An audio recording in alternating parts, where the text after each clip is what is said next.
بے شک میرا حسین ہدایت کا چراغ ہے اور نجات کی کشتی ہے۔ نیاز مطلب وہ ان کی طرف سے کھانا ہوتا تھا۔ یہ سیاہ پٹی باندھی جاتی ہے، سیاہ کپڑے پہنے جاتے ہیں، یہ ایک سوگ کی علامت ہے۔ حسینیت ہی در حقیقت دین ہے۔ تاریخ اسلام کے جنہوں نے اپنی زمین کو خود خریدا ہے شہادت سے پہلے۔ یہ امام حسین کی وجہ سے امام حسین نے لا الہ الا اللہ کو صحرائے کربلا میں دین تبدیل ہو رہا تھا، ماں بہن کی تمیز ختم ہو رہی تھی، حلال و حرام کا فرق مٹ چکا تھا۔ قتل حسین اصل میں مرگ یزید ہے۔ اسلام زندہ ہوتا ہے ہر کربلا کے بعد۔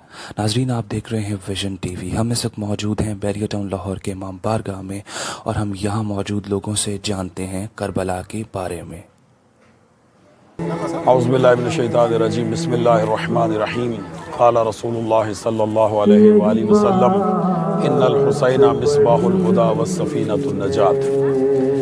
پیغمبر گرامی اسلام نے امام حسین علیہ السلام کے بارے میں ارشاد فرمایا کہ بے شک میرا حسین ہدایت کا چراغ ہے اور نجات کی کشتی ہے۔ بسم اللہ الرحمن الرحیم۔ کل یوم عاشوراء و کل ارض کربلا۔ ہر روز عاشوراء ہے اور ہر روز کربلا ہے حق والوں کے لیے۔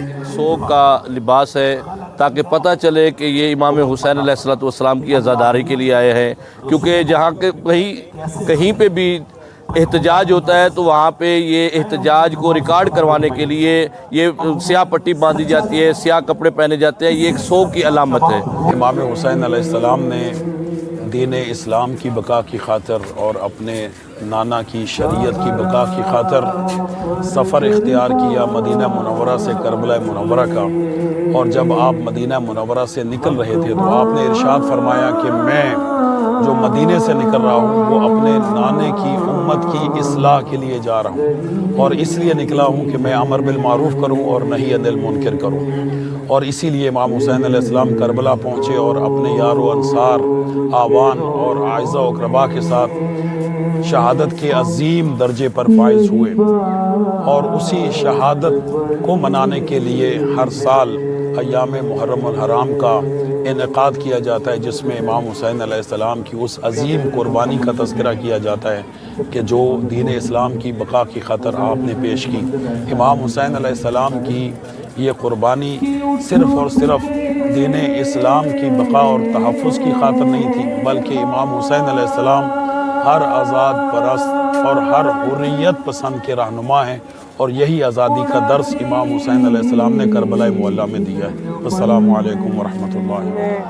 نیاز کی ہسٹری یہ ہے کہ جتنی بھی ائمہ ترین تھے ہمارے نبی پاک صلی اللہ علیہ وسلم، وہ نیاز دیا کرتے تھے۔ نیاز مطلب وہ ان کی طرف سے کھانا ہوتا تھا۔ تو ہم شیعہ ان ہستیوں کی طرف سے کھانا دیتے ہیں فاتحہ پڑھ کے اپنے بزرگوں کے لیے، اور ان ہستیوں کے وسیلے سے دنیا کی خیر کے لیے دعا مانگتے ہیں۔ فی سبیل اللہ ہوتا ہے، اس میں کوئی یہ بات نہیں کہ ہم انسان نیاز دیتے ہیں۔ انسان صرف انہی ہستیوں کی وجہ سے ہوتی ہے، انہی ہستیوں کی طرف سے ہوتی ہے، اور یہ صرف شیعوں کے لیے نیاز نہیں ہے، یہ ہر دنیا کے ہر انسان، ہر مسلک سے تعلق رکھنے والا نیاز یہ اس کے لیے واجب تو نہیں کہہ سکتے، لیکن یہ اس کے لیے ایک طرح کی ضرورت ہے ہم سب کے لیے اور پوری کائنات کے لیے۔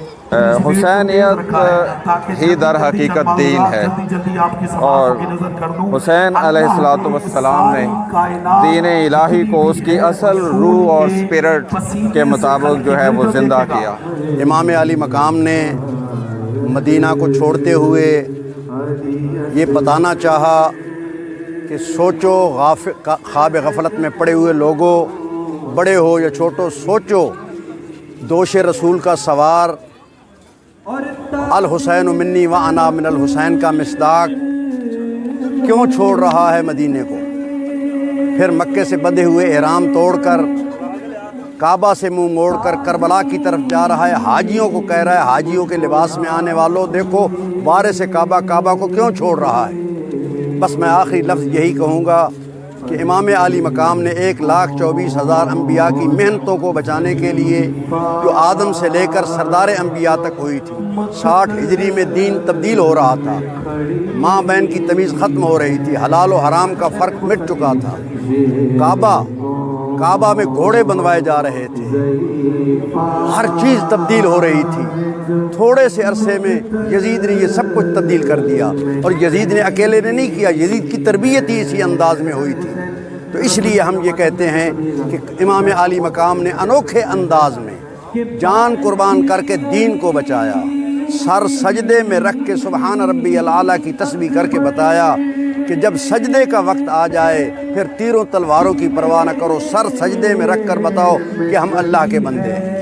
کہ جب امام حسین علیہ السلام سے یزید نے اپنی بیعت طلب کی ہے مدینہ کے اندر، تو انہوں نے انکار کیا ہے کہ وہ جیسا تو جیسے کہ بیعت نہیں کر سکتا، اور اس کے لیے جو سا ہے انہوں نے مدینہ چھوڑا ہے، اپنے گھر والوں کو لے کر گئے ہیں اور وہ کربلا میں آئے ہیں۔ کربلا میں جو سا جب وہ 2 محرم کو پہنچے ہیں وہاں پر خیمے لیے، سب سے بڑی جو بات ہے وہ جو ہسٹری کے اندر نہیں بتائی جاتی وہ یہ ہے کہ امام حسین علیہ السلام نے، یہ واحد شہید ہیں تاریخ اسلام کے جنہوں نے اپنی زمین کو خود خریدا ہے شہادت سے پہلے، اور شہادت کا جو یہ رتبہ ہے وہ آپ صلی اللہ علیہ وسلم کی زندگی میں ان کو بتا دیا گیا تھا کہ آپ کو بھوکا، آپ کو پیاسا، آپ کو بچوں کے ساتھ شہید کیا جائے گا۔ تو یہ تاریخ اسلام کا واحد شہید ہے جن کو جو سا ہے اکبر شہید بھی کہا جاتا ہے، اور جتنے بھی شہید ہیں ان کے حوالے سے جو آج تک جتنے بھی شہید ہوئے ہیں ان کے حوالے سے امام حسین واحد شہید ہیں جنہوں نے اپنی زمین کو خریدا ہے 60,000 دینار دے کر۔ علامہ اقبال بھی ارشاد فرماتے ہیں، نقش اللہ بر صحرا نوش ستر عنوان نجات ما نوش، یعنی کہ یہ امام حسین کی وجہ سے امام حسین نے لا الہ الا اللہ کو صحرائے کربلا میں لکھ دیا، کیونکہ امام حسین کے زمانے میں دین رسول خدا، دین اسلام ختم ہو رہا تھا، لیکن امام نے اپنا جان نثاروں کو، اپنے بیٹوں کو، اپنے بچوں کو دین پر قربان کر کے اپنے خون سے، اپنے لہو سے لا الہ الا اللہ کو نقش کیا، اور فرماتے نقش الا اللہ بر صحرا نوش ستر عنوان نجات ما نوش، اور امام حسین نے اپنے خون کے قطرے سے نجات کو لکھ دیا اور دین کو پھر دوبارہ اپنے پاؤں پہ کھڑا کر دیا۔ امام حسین علیہ السلام نے جو کربلا میں شہادت دی ہے اس کا اصل مفہوم یہ تھا کہ آپ نے ظالم کے آگے سر نہیں جھکانا، آپ نے اپنے نانا کے دین کی حفاظت فرمائی، آپ نے وہ دین آج اگر اسلام ہے، اذان ہے، روزہ ہے، حج ہے، زکوٰۃ ہے، تو امام حسین علیہ السلام کی اس عظیم شہادت کی وجہ سے۔ میں تمام ملت شیعہ سے گزارش کروں گا، اذان علی اکبر کے بعد سنت ادا کیا کرو کربلا والی نماز کی، تب اس اذان کا فائدہ ہے۔ اذان کا مطلب ہے نماز، اور نماز کے بعد عزاداری۔ ایک فکرہ جو جاگیری علی اکبر سے پوری دنیا میں پہنچا رہا ہوں، نماز بر وقت اور عزاداری ہر وقت۔ کیوں؟ عزاداری دین کی محافظ ہے، دین کو بچانے والی۔ خداوند عالم کی ذات آپ کو اور ہم سب کو توفیق عطا فرمائے کہ عزاداری کے مقصد کو سمجھ